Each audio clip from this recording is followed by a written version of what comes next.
Hoje eu quero compartilhar uma palavra com você, e essa palavra, ela é bem interessante, e o tema dela é uma pergunta que você precisa fazer para você mesmo. O tema da ministração hoje é: eu, um sacerdote?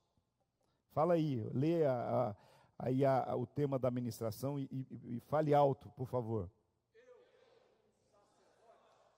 Será que você pode dizer que você é um sacerdote? Eu quero caminhar um pouquinho sobre isso para a gente entender esse propósito. O texto da nossa ministração hoje está em 1 Pedro, capítulo 2, versículos 5 e 9, que diz assim, versículos 5 e o 9, né?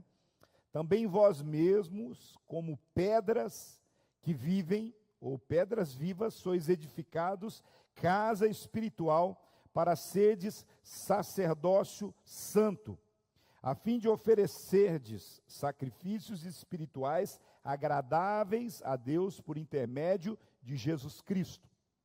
Vós, porém, sois raça eleita, sacerdócio real, nação santa, povo de propriedade exclusiva de Deus, a fim de proclamardes as virtudes daquele que vos chamou das trevas para a sua maravilhosa luz. Então, nesse texto, em 2 versículos distintos, nós temos a clareza para nós do chamado sacerdotal que Deus tem estabelecido para cada um de nós. Mas para a gente entender isso, não apenas meramente como um conceito, mas para a gente entender na prática, a gente precisa remeter ao Antigo Testamento, a gente entender como é que funcionava a questão do sacerdócio no templo, na época de Jesus, principalmente no Antigo Testamento. Algumas pessoas podem até pensar assim: poxa, devia ser muito legal ser sacerdote na época de Jesus, porque havia todo um ritual, ali o templo, né? Haviam os sacerdotes que recebiam as ofertas, que muitas vezes eram de animais, que eram para ser sacrificados no templo, outras vezes era das primícias, dos frutos, daquilo que era produzido no campo. Então os sacerdotes estavam ali, e uma das coisas um dos propósitos principais do sacerdote não era necessariamente, eles não existiam por causa das ofertas e dos sacrifícios necessariamente, eles existiam como um ponto de contato entre o homem e Deus. Ou seja, as pessoas que precisavam conversar com Deus, pedir alguma coisa para Deus, agradecer a Deus por algo, entregar alguma coisa para Deus, elas precisavam fazer isso através de um intermediário, que era o sacerdote. Então, o que era interessante, né, ser um sacerdote, todo mundo, poxa, que legal ser um sacerdote, ter acesso direto a Deus, e é verdade, havia uma conexão, um propósito de Deus estabelecido, que todas as orações fossem conduzidas e dirigidas a Deus. Então havia toda uma estrutura religiosa, podemos dizer assim. Então havia o templo que com toda a sua estrutura, com o pátio, com o lugar do altar do sacrifício, o lugar da purificação, e havia também o santo dos santos. Havia o lugar santo, onde o sacerdote do turno do dia entrava para realizar o sacrifício, mas havia o santo dos santos também, onde o sumo sacerdote entrava uma vez por ano apenas, para apresentar um sacrifício. Então haviam todos os rituais. Então havia toda uma dificuldade, vamos dizer assim, uma barreira para que as pessoas pudessem acessar a Deus. Mas o que nós percebemos é que todas as coisas burocráticas, elas não trazem funcionamento, elas retardam as coisas, e a velha aliança, a velha maneira de adoração, mostrou-se incapaz de cumprir o propósito principal, que era conectar o homem a Deus, reconectar o homem a Deus. Então a velha aliança, com aquela adoração toda formatada, agora não funciona mais, e é por isso que vem Jesus, para e cumprir de uma vez por todas todos os sacrifícios que eram feitos ali diariamente, semanalmente e anualmente. Agora vem Jesus e diz assim: eu sou o Cordeiro de Deus, vou me oferecer por sacrifício de uma vez por todas, para acabar com esse processo desses rituais. E agora ele se entrega a sua vida, e o único sacrifício de perdão, perdoa os nossos pecados. Mas o mais importante desse processo todo é que através de Jesus, agora nós não precisamos de sacerdotes ou de pessoas para acessar a Deus. Através de Jesus, nós temos livre acesso ao Pai. E isso acontece de uma forma figurativa, mas acontece de uma forma real. A forma mais clara disso, quando Jesus morre na cruz, que é o princípio fundamental do nosso entendimento, que ele leva sobre si os nossos pecados, ele perdoa e Deus perdoa os nossos pecados, por isso nós não temos preço a pagar. Agora o que nós temos é gratidão a ministrar a Deus. Agora, quando Jesus morre na cruz do Calvário, uma coisa muito interessante acontece. A Bíblia diz que o véu do templo, ele se rasgou de alto a baixo. Havia no templo, havia ainda a separação com o Santo dos Santos, um véu grosso, um tecido grosso que separava realmente, para não haver nenhuma conexão, além do sumo sacerdote que entrava para realizar os ofícios sacerdotais. Quando ele entrava, havia uma cortina, não era uma cortina como essa que apenas, mas nós poderíamos até mesmo a representar alguém. João, fecha lá comigo. Vamos lá. Eu não combinei, eu devia ter combinado, ia ficar mais legal, né? Olha aí. Então, suponhamos que todo mundo pudesse ficar do lado de lá, né? Aí é o templo também, mas no santo lugar havia uma cortina grossa, que não era como essa que você está vendo, até algumas coisas, mas ela era muito grossa. E enquanto o sacerdote estava fazendo as coisas lá, o sumo sacerdote, ninguém mais podia ter esse acesso. Mas quando Jesus morre, algo tremendo acontece. Ele está morrendo lá no Calvário, lá no Gólgota. E enquanto ele está lá entregando a sua vida para perdão dos pecados, uma coisa incrível aconteceu. Além de toda a natureza ter se manifestado a respeito do sacrifício de Jesus, que todos nós sabemos que aconteceu, o sacrifício de Jesus fez com que a natureza se manifestasse com trovões, com escuridão, com barulhos, com aquela movimentação incrível. Mas algo incrível acontece lá no templo, aquele véu que por todos os anos estava lá, separando o povo do Santo dos Santos, que significava o lugar onde a presença de Deus se manifestava, significava onde Deus estava presente ali. Agora, no Santo dos Santos acontece um processo. O véu se rasga, e quando ele se rasga, agora o Santo dos Santos não pertence mais apenas ao sacerdote, mas agora todos podem ter acesso a Deus. E aí todos podem adorar, todos podem orar, todos podem falar com o Pai. Isso é o que faz toda a diferença para o nosso processo espiritual. Agora não é mais uma questão meramente religiosa, é uma questão de relacionamento.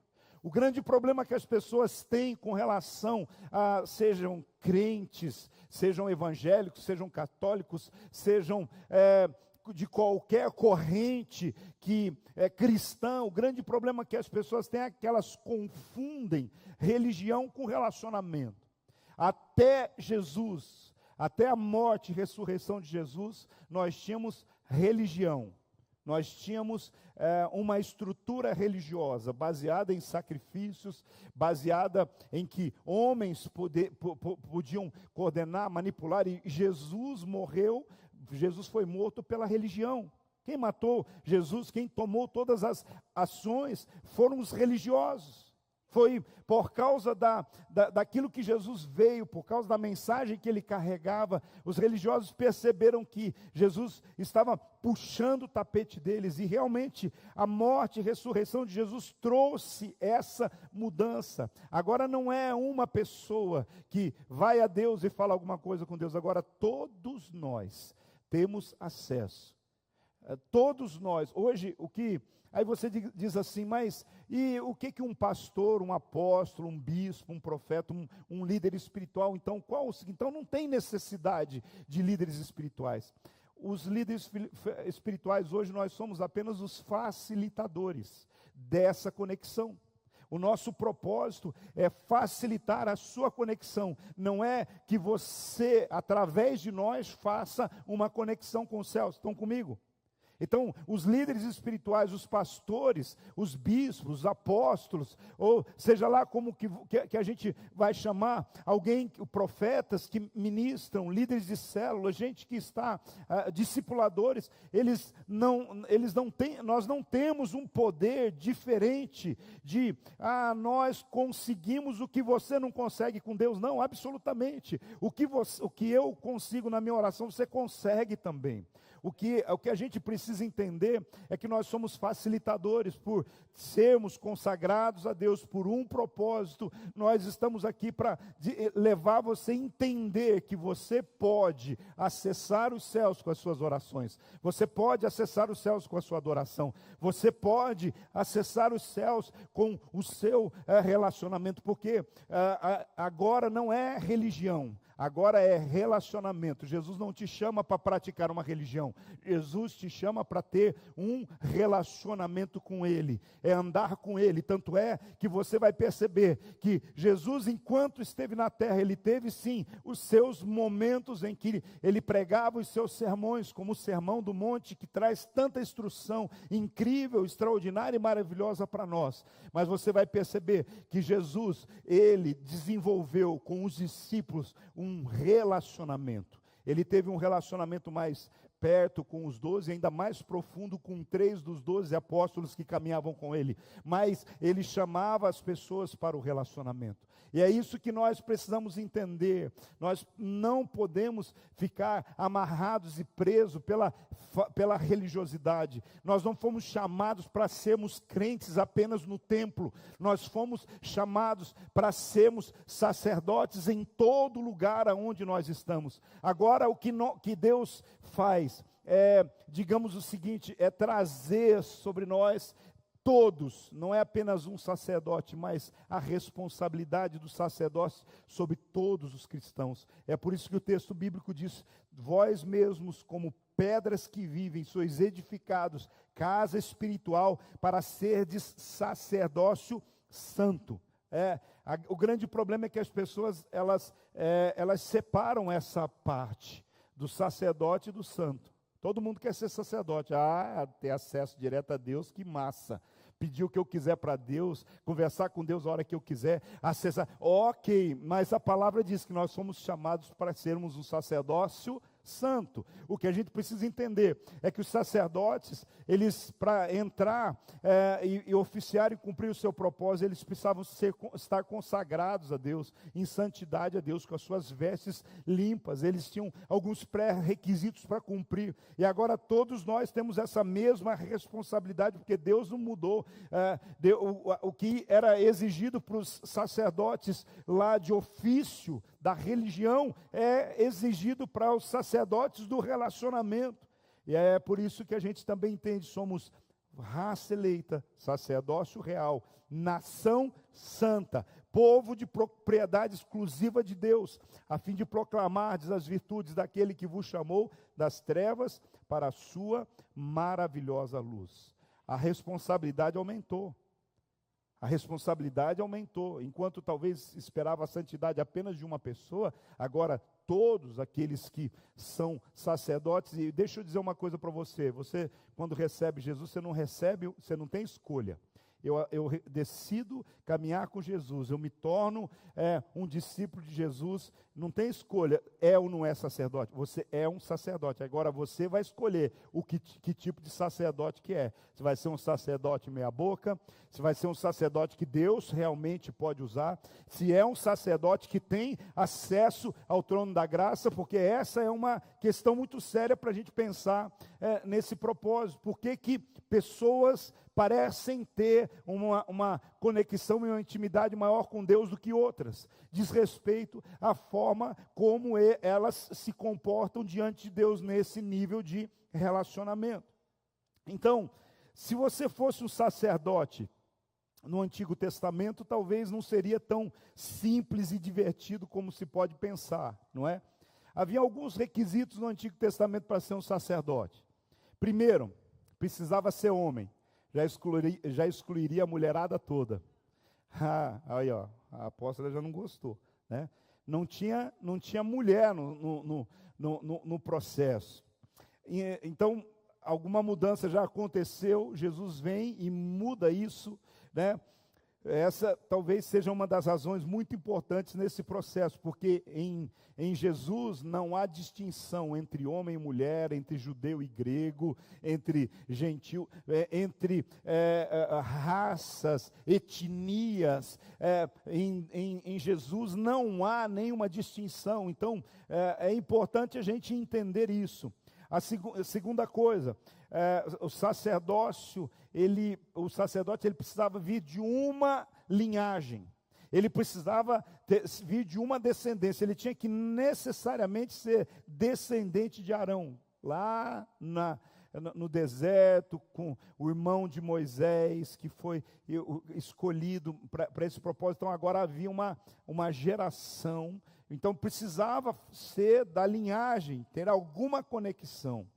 E tem mais um detalhe, tudo bem, espera lá, eu sou homem e eu sou da linhagem de Arão, eu tenho esse pedigree, legal, está resolvido. Não está resolvido.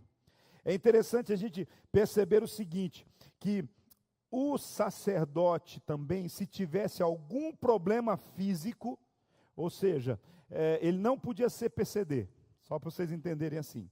Se ele tivesse algum problema físico, ele não podia ser sacerdote. Ele não podia. Então, haviam restrições, assim, claríssimas nesse sentido, com relação a um sacerdote. Então, ainda tem uma questão muito importante nesse processo para a gente entender assim. Era a quantidade de sacerdotes que existiam. O sacerdote, ele tinha um acesso, e isso né, as pessoas, hoje em dia, o mundo é muito disso, você vai perceber, a partir até dos streamings, esses canais aí, para você ter. Então, antigamente você contratava o Netflix, e você tinha acesso a tudo que o Netflix, né, você pagava uma mensalidade lá e tal. Hoje em dia, vamos usar o Disney, ele tem o Disney e tem o Disney Premium. Ou seja, às vezes você queria ver essa série aqui, eu assino o Disney. Aí você vai ver, Paulinho, só tem no Premium. E aí, às vezes, você vai lá no Premium e fala, não, esse aqui ainda não está liberado, você tem que ainda pagar um valor extra. Na questão, antigamente era mais ou menos assim, existiam lugares, acessos que eram viáveis ou não, ou seja, quando um sacerdote entrava, só o sacerdote podia entrar numa área do templo para ali oferecer os sacrifícios, e quando ele entrava, o resto do povo ficava tudo de fora, e a maioria das pessoas eram apenas meros espectadores. No tempo de Jesus, havia uma quantidade tão grande de sacerdotes, segundo as pessoas, os especialistas, cerca de 18 mil sacerdotes. E todos eles trabalhavam no mesmo prédio, na mesma estrutura, que era o Templo de Jerusalém. Eram tantas pessoas naquele movimento que eles precisavam dividir esses 18 mil em 24 grupos. Aliás, em 24 grupos, era 18 mil sacerdotes que precisavam ser divididos em 24 grupos. Só para você entender, assim, mais ou menos assim. Vamos supor que você é um sacerdote. Aí você tem uma concorrência, e você quer, porque o pessoal do Ministério de Louvor tem a escala e quer servir, quer tocar, quer cantar, quer ministrar e tal. Os sacerdotes, o objetivo, ele era treinado, ele era capacitado para quê? Para ir para o templo, para oficiar. Mas agora você imagina a concorrência, 18 mil pessoas. Um ano tem apenas 12 meses. E aí você dividir o ano por 12 meses, só tem 365 dias. Se tendo sacrifício todos os dias, mesmo dividindo 18 mil pessoas por 365 dias, você vai perceber que a maioria dos sacerdotes, eles ficavam ociosos o tempo todo lá. E havia até uma disputa nesse sentido. Deixa eu contar uma história para vocês. Vocês lembram aquela história do bom samaritano? Quem lembra a história do bom samaritano? Aquela que um homem foi roubado, ferido, machucado e ficou lançado lá. E a Bíblia conta a história de que era no lugar que eles subiam para Jerusalém. E naquele lugar passavam os sacerdotes que subiam para Jerusalém. E a Bíblia deixa bem claro que vários sacerdotes passaram e não socorreram aquele homem. E quem vem socorrer aquele homem era um samaritano. O samaritano, ele era considerado uma raça mista. Era considerado como se os judeus, eles eram muito radicais nesse sentido. Então, eles desconsideravam os samaritanos, tratavam os samaritanos igual a gente trata os argentinos. É mais ou menos assim, só para vocês entenderem. Então é como assim, então é como se não houvesse pessoas boas entre os samaritanos. O bom seria o sacerdote. Aí às vezes a gente fala assim, nossa, olha, o religioso passa lá e não socorre. Na verdade, deveria socorrer. Alguns sacerdotes, os sacerdotes deveriam parar e socorrer. Mas se você parar para pensar, pergunta assim, por que o sacerdote não parou para socorrer?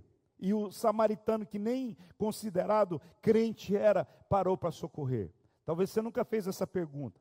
Mas a questão é, eu não quero justificar a atitude dos sacerdotes. Eu quero só que você entenda a razão, talvez, que tenha motivado o sacerdote a não parar para socorrer. Pensa o seguinte, o sacerdote está subindo para Jerusalém para ir para o trabalho.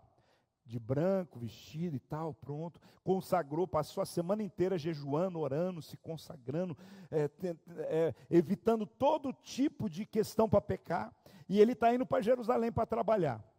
Aí, de repente, tem um cara caído no chão, e esse cara está todo ferido, machucado, ele não sabe se o cara está vivo, morto, não sabe.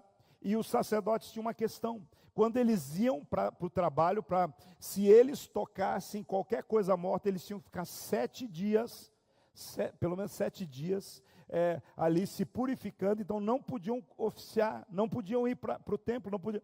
Agora você imagina, você está concorrendo com mais 18 mil, você tem no máximo 2 oportunidades no ano, às vezes, para entrar e oferecer sacrifício e cumprir aquilo que você foi treinado, capacitado, e você nasceu para fazer. E aí, de repente, por causa de um cara que está caído lá no chão, morto, de repente, ele toca e ele não vai poder mais oficiar. Isso não justifica a atitude do samaritano. a gente precisa, isso é até um ensino para nós, que a gente precisa entender que às vezes a gente tem que abrir mão de algumas coisas, porque a prioridade é socorrer quem está ferido, quem está machucado, quem precisa de ajuda. Nós nunca vamos perder o entendimento do que a parábola está querendo dizer para nós. O que eu estou falando para você é que às vezes a gente logo, do nada, a gente só critica que é uma questão só por uma insensibilidade. Na verdade é uma decisão muito difícil que eles tinham que fazer nesse sentido, não justifica a atitude, mas talvez tenha sido essa a razão que os sacerdotes que passavam por ali, que subiam, não socorreram um homem, e aí o samaritano vai lá e socorre e faz o que Jesus faria e faz o que nós devemos fazer. Muitas vezes a gente precisa abrir mão de algumas coisas, porque pessoas são mais importantes do que coisas. Pessoas são mais importantes do que os nossos projetos pessoais, principalmente as pessoas que estão sofrendo e passando por dificuldades e situações. Então, 18 mil sacerdotes, todos trabalhando no mesmo tempo, no mesmo lugar, 24 grupos separados. Talvez, se você fosse um sacerdote ali, e o seu grupo trabalharia no máximo 2 semanas o ano inteiro, o restante você ia ficar lá em disponibilidade.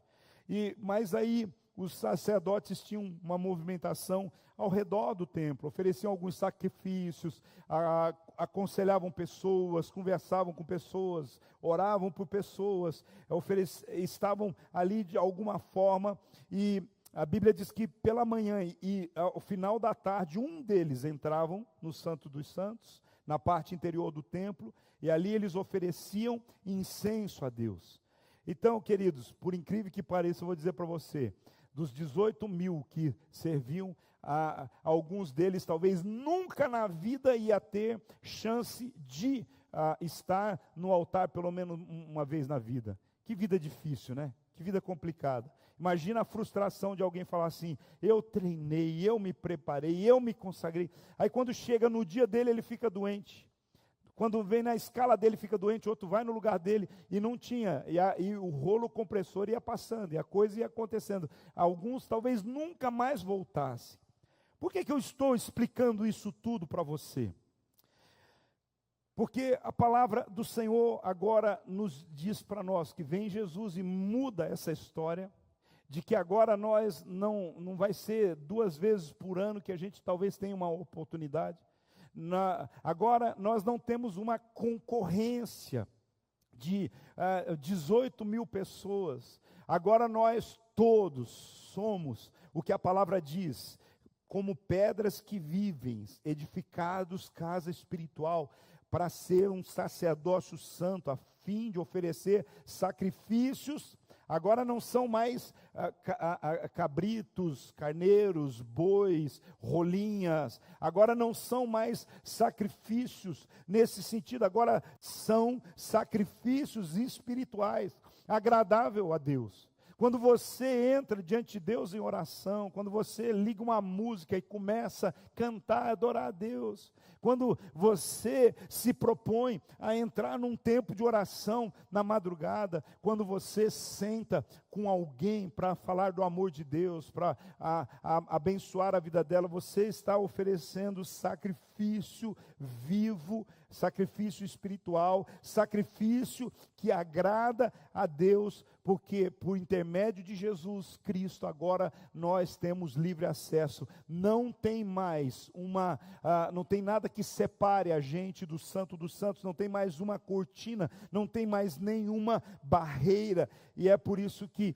nós temos que estar convicto disso. Meu irmão, tem uma posição, um posicionamento de que você é raça eleita, sacerdócio real, você é propriedade exclusiva de Deus, você é nação santa, você tem um propósito nisso, com o seu testemunho, proclamar as virtudes daquele que nos chamou das trevas, saímos das trevas para a luz de Deus. Então, irmão, posicione, estufa o peito, levanta a cabeça, age como um príncipe, uma princesa do Senhor, age como alguém que é empoderado, como raça eleita, sacerdócio real, uma nação santa, propriedade exclusiva de Deus. mas não é porque você é o bom ou a boa, mas é porque nós temos uma mensagem para proclamar.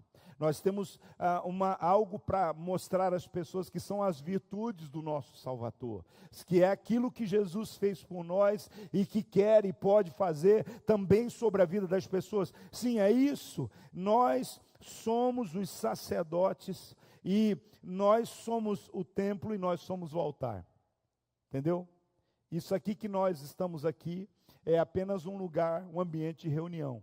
O altar é você, o templo é você, e nós somos os sacerdotes que nesse templo, com as nossas atitudes, com as nossas ações, com a nossa adoração, nós glorificamos a Deus. E quando eu tenho essa convicção, eu preciso entender que eu preciso manter o templo arrumado, eu preciso manter o altar santificado, e eu preciso manter esse templo e esse altar todo o tempo oferecendo sacrifício a Deus. Porque em Israel não se apagava o fogo. O fogo arderá continuamente sobre o altar e não se apagará. Era essa a proposta de Deus. Todo o tempo nós precisamos manter a chama da paixão por Jesus, da paixão pelo propósito acesa. É quando eu trabalho, é quando eu pratico esporte, é quando eu vou na academia, é quando eu estou no meu tempo em família comendo churrasco, é quando todo o tempo nós continuamos sendo templo, altar, e continuamos sendo sacerdotes. É exatamente essa verdade que eu queria que você entendesse hoje. Todo cristão é um sacerdote. Nós somos templo do Espírito Santo, morada de Deus. O Espírito Santo habita em nós. Não existe mais sacrifícios de animais, existem sacrifícios espirituais. Sim, quando você decidiu sair da sua casa, vir aqui, talvez você nem olhou por esse ponto de vista, talvez você olhou já como um costume, como uma maneira, eu vou ter um novo tempo, mas eu quero dizer, o Senhor recebe como um sacrifício espiritual, o seu tempo de vir à sua casa, de receber uma palavra, de receber uma instrução, de levantar as mãos, de cantar, de adorar, de ajoelhar, de fazer aquilo que você foi chamado para fazer. No Antigo Testamento, o sistema ele engessava. E como eu disse para vocês, era muito raro um sacerdote ter o acesso a Deus, porque o acesso precisava, era obrigatório. O sacerdote ele tinha que entrar no templo, no Santo dos Santos, e ali para ele poder ter acesso a Deus. Era uma estrutura religiosa. Então, voltando a dizer para você, se um sacerdote podia estar no máximo 2 vezes por ano, cumprindo que vida difícil, monótona, mas hoje, o que eu quero dizer para você, todos nós temos acesso garantido à presença de Deus, porque Ele nos constituiu reino e sacerdotes, para Deus o Pai. A Ele seja a glória, o domínio pelos séculos dos séculos. Kenneth Hagin, ele diz o seguinte: na nova aliança, todos os crentes foram feitos reis e sacerdotes diante de Deus. O grande problema não é o que Deus fez. O grande problema não é o que Deus propõe. O grande problema é o que nós acreditamos. Se você não acredita que você é rei e sacerdote, se você não acredita que você não, se você não acredita que tem governo e acesso a Deus, aos céus, na verdade, nada vai fazer sentido.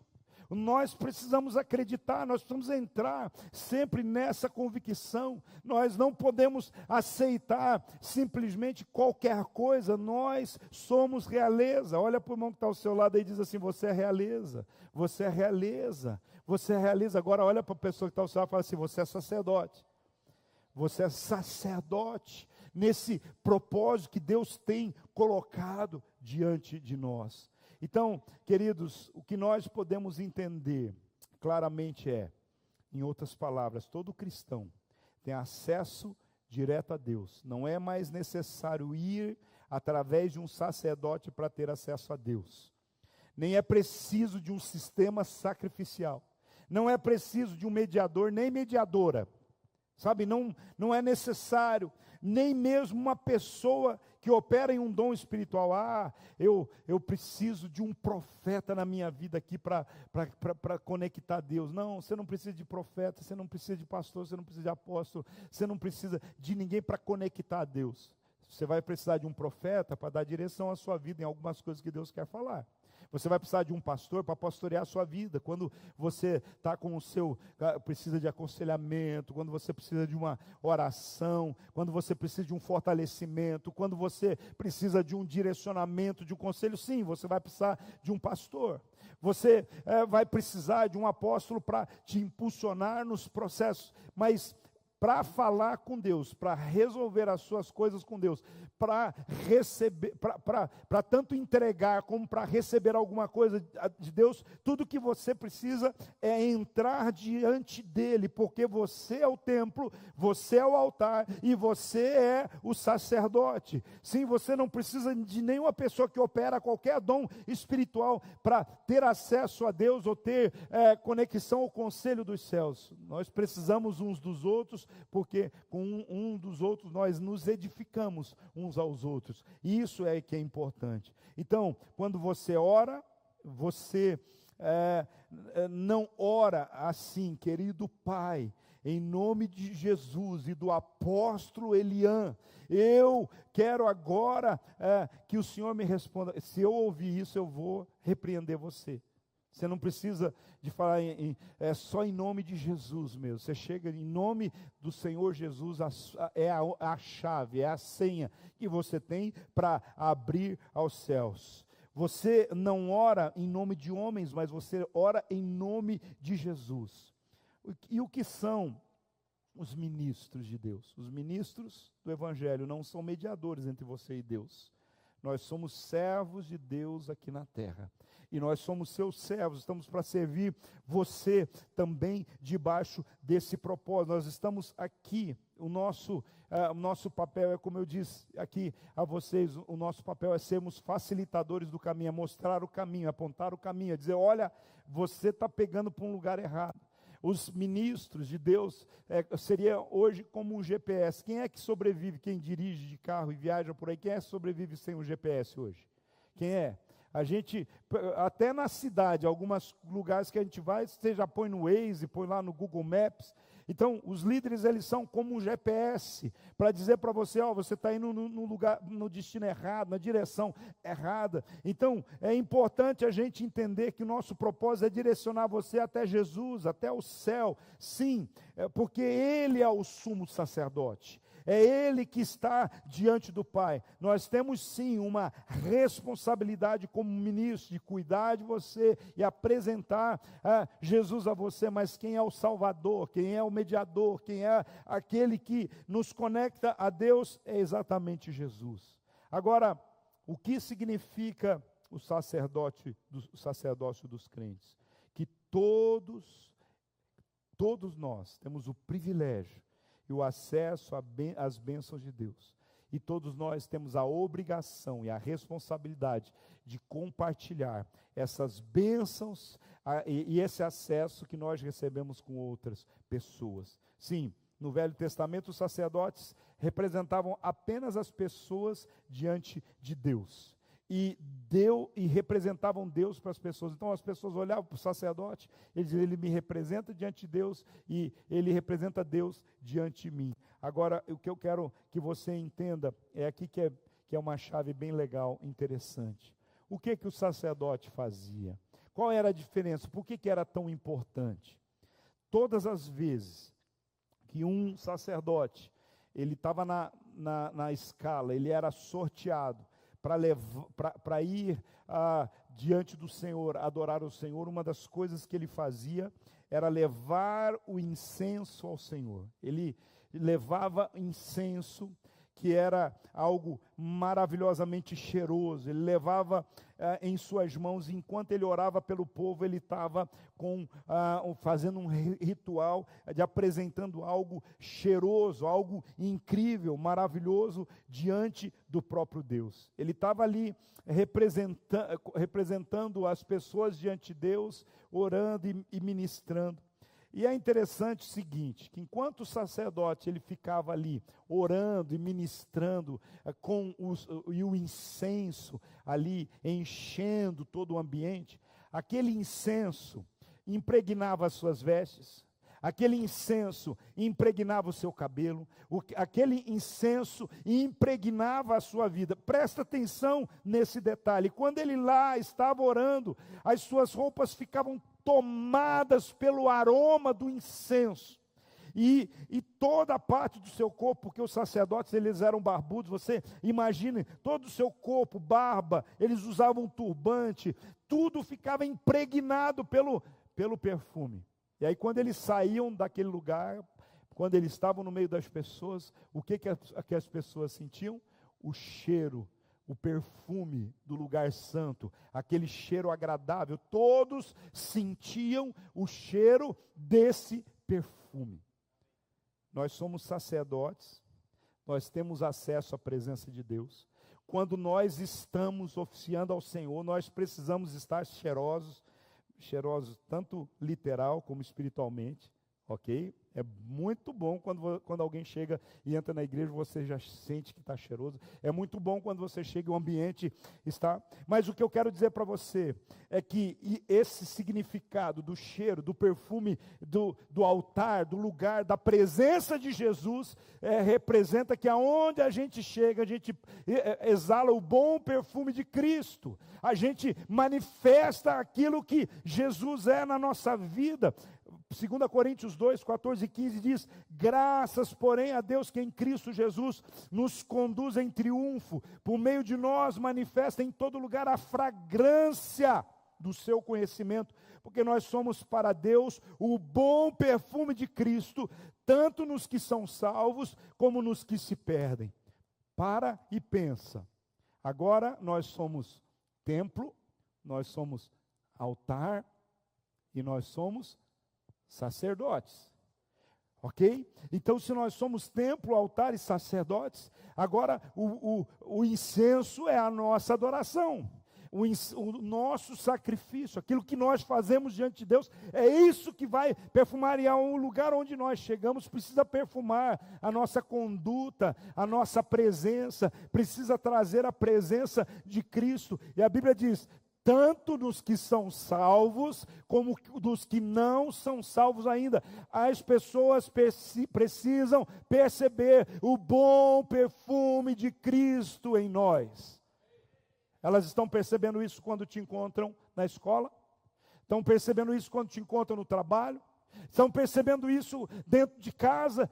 O bom perfume de Cristo tem sido exalado, ou simplesmente as pessoas estão percebendo que você é uma pessoa grossa, irritante, que é uma pessoa que a presença não é agradável? Eu quero dizer para você, se você está cheio de Jesus, você vai manifestar, vai exalar o bom perfume de Jesus. Aonde você vai chegar, você vai transformar o lugar, o ambiente, você vai realmente manifestar. É isso que é servir a Jesus e ser sacerdote. E a pergunta do tema é: eu um sacerdote? Sim, você é um sacerdote, e você não tem escolha, não tem jeito. Se você está sendo um sacerdote meia boca, está na hora de ajustar, porque você é um sacerdote.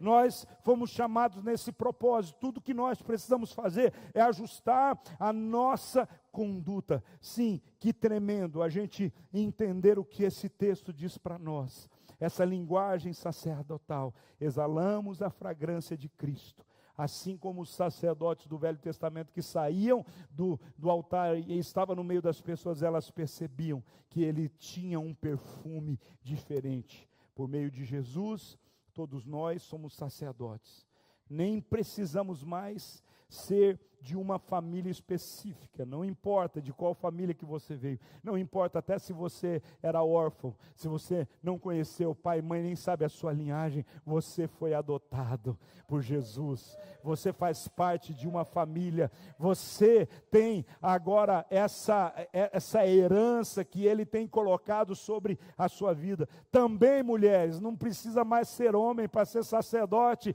Jesus veio e libertou as mulheres para cumprir o propósito sacerdotal. Você consegue entender a revolução que o Evangelho faz? O que o Evangelho faz? Empodera pessoas, não só homens, mas mulheres, todos aqueles que decidem seguir a Jesus. É importante a gente entender, e a palavra diz, Deus diz que nos últimos dias Ele derramaria do seu Espírito sobre toda a carne. Além de ser sacerdote, além de ser templo, além de ser altar, você também é cheio do Espírito Santo para cumprir o chamado e a visão do Senhor sobre a sua vida. Temos privilégios, mas temos também responsabilidades. E é por isso que nós estamos no mês da consagração. Sacerdote, ele é consagrado todo o tempo. Sacerdote precisa estar constantemente se consagrando. Consagrar não é apenas num mês. Consagrar não é só quando a gente tem alguma intenção, mas nós somos chamados para viver em consagração. Então eu termino essa palavra dizendo para você sobre 3 formas que você pode exercer o seu sacerdócio. Essa era a pregação de hoje. Primeiro, oferecendo a si mesmo diante de Deus. Ofereça a si mesmo diante de Deus. Porque quando nós dizemos, quando eu estou dizendo para você assim, você é um sacerdote, estou dizendo que você é melhor que ninguém. Eu só estou falando, revelando a sua identidade em Cristo. A sua identidade. Então ofereça a si mesmo. Ofereça o que você tem de melhor, que é o seu louvor, a sua adoração, sabe? Talvez você não consegue perceber ainda os dons que você tem, os talentos que você tem, mas quando você começa a ministrar como um sacerdote diante do Senhor, vai potencializar os dons, os talentos, as habilidades que Deus já tem colocado diante de você. Mas enquanto você não começar a se oferecer, você não vai cumprir o que Deus tem para fazer sobre a sua vida, sobre o seu coração. No Antigo Testamento era preciso matar animal, derramar sangue. Agora na nova aliança nós precisamos oferecer a nós mesmos, como Romanos 12:1 nos ensina, que é necessário apenas voluntariamente oferecer um sacrifício vivo, santo, agradável a Deus, que é o nosso culto inteligente ao Senhor. A segunda coisa, você, para ser um sacerdote, ore e adore e ore. Você pode adorar e cantar através dos seus lábios, mas a adoração verdadeira, ela não é apenas de palavras, mas é algo que vem do profundo do coração, que manifesta sentimento, manifesta comprometimento, que revela a profundidade do nosso coração, daquilo que nós fazemos diante do Senhor. Então, o Salmo 141 diz: aceita a minha oração como um incenso oferecido a ti, as minhas mãos levantadas como oferta da tarde. Sim, nós vemos que mesmo no Antigo Testamento, Davi não era sacerdote, mas Davi já estava profetizando aquilo que nós podemos fazer, que a nossa oração seja recebida como incenso, que o levantar das nossas mãos sejam recebidos como sacrifícios que eram feitos à tarde no templo, que toda a nossa movimentação seja essa movimentação que agrada a Deus. Então quando você adora, você exerce o sacerdócio. Quando você ora, você está exercendo o sacerdócio, porque os sacerdotes eram intercessores, e quando você ora por alguém, intercede por alguém, Deus está fazendo algo nesse propósito. E o terceiro e último, você se torna um sacerdote quando você se propõe a servir. Você é um sacerdote quando você está servindo. O Ezequiel está servindo ali na recepção, ele é tanto sacerdote como eu que estou aqui servindo para ministrar a palavra. O intercessor está servindo ali, ele está operando como um sacerdote do Senhor. Quer saber ainda mais? Tem o irmão lá, os irmãos cuidando lá do estacionamento, olhando os carros, não estão ouvindo a pregação, talvez não cantaram nenhuma canção hoje, eles só estão ali. Talvez alguém diria assim, poderia ser alguém contratado. Eu quero dizer, mas eles não estão ali porque foram contratados, eles estão ali porque decidiram servir como sacerdote do Senhor. Então, quando você serve, às vezes tirando o papel do banheiro ali, quando você serve, às vezes nos bastidores, como os nossos irmãos que servem as nossas crianças, como facilitadores, como professores, eles são sacerdotes do Senhor, cumprindo o propósito. Eles estão edificando uma nova geração de sacerdotes. Você consegue entender? O cristianismo, ele não é sobre receber, é sobre ofertar, não é sobre ser um receptor, é sobre ser um distribuidor de bênçãos. Sim, o que eu quero que você entenda é que Jesus, quando ele foi convidado para uma casa, para um lugar, para uma refeição, apareceu uma mulher. E aquela mulher, ela apareceu e ela lavava os pés de Jesus com as suas lágrimas e enxugava com os seus cabelos. E aquela mulher colocou ali um perfume, ofereceu um perfume tremendo diante do Senhor Jesus. Jesus entra naquela casa e era comum que ao entrar na casa as pessoas viessem com um pano e com uma bacia de água para lavar os pés do visitante. Isso era comum. As estradas poeirentas ali da Palestina, as pessoas para entrar em casa, então alguém oferecia uma bacia ou uma vasilha de água e um pano para enxugar os pés. Mas uma mulher que tinha entendido o propósito de servir como sacerdotisa, como uma mulher de Deus, essa mulher que tinha um nome que se chamava Maria, ela fez muito mais do que apenas oferecer água e pano. Ela ofereceu-se para ela mesma servir Jesus. Ela ofereceu para você, talvez, não sei se você já fez a conexão, mas o sacerdote, ele precisava exalar o perfume do incenso diante de todas as pessoas. E quando Maria fez aquilo, ela fala: estou oferecendo um ano inteiro, porque aquele perfume era o valor de um ano inteiro de trabalho de uma pessoa comum. Ela, de forma extravagante, ali pôde lançar sobre Jesus, nos seus cabelos, nas suas roupas, nos seus pés. Sim, tudo isso de uma forma radical, extravagante. Eu quero dizer para você, se Jesus estivesse aqui, você fala, se Jesus estivesse, eu fazia o mesmo. Eu quero dizer, Jesus está aqui, Jesus está ali no sinaleiro, onde tem uma pessoa pedindo algo e precisando às vezes de um sorriso, um abraço. Talvez você vai fazer como eu faço às vezes a gente diz hoje não. Mas talvez você vai abaixar o vidro do carro e vai dizer assim: eu não tenho ouro nem prata, mas o que eu tenho eu quero te dar. O que você está precisando? Posso orar por você? Está comigo, irmão? Você é sacerdote. Deus te chamou para um propósito. Eu quero que você se coloque em pé como um sacerdote. Talvez como Maria. Talvez como alguém que possa radicalmente, de forma extravagante, dizer para Jesus: eu amo você, Jesus. Eu amo você, Jesus, porque você abriu o véu, rasgou o véu, abriu o acesso. Eu tenho livre acesso ao Pai. Talvez você veio aqui hoje na expectativa de receber uma oração minha, que vai mudar a sua vida, mas eu quero dizer que a sua oração você pode fazer direto aos céus, e essa oração vai mudar a sua vida.